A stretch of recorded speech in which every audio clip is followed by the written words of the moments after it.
Con Paolo Savoldelli, già 2 volte vincitore del Giro d'Italia e oggi giudice supremo della Sfida, il programma di Bike Channel su Sky. Paolo, come hai trovato il territorio che vi ospita qui tra le colline di Conegliano e Valdobbiadene?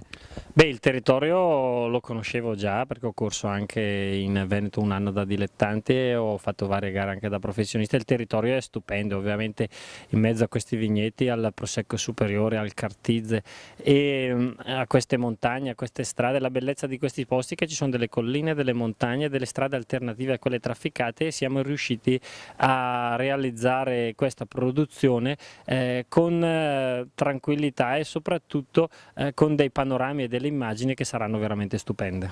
Una quarta stagione per la Sfida, in cosa consiste questo reality? Ma praticamente sono arrivate 2000 iscrizioni sul sito di Bike Channel, cioè 2000 persone che volevano partecipare alla sfida.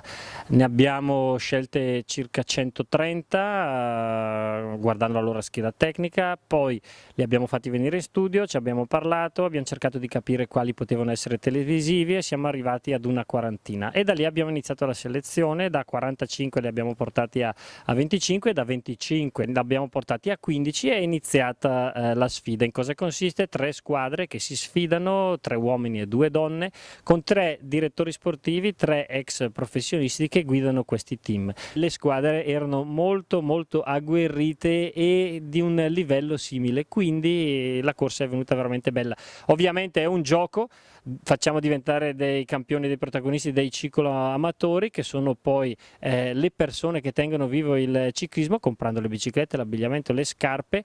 Una produzione sostenuta in questo caso dai comuni dell'Alta Marca, Valdobbiadene tra questi, ma anche dal Consorzio di tutela del Prosecco Superiore di OCG.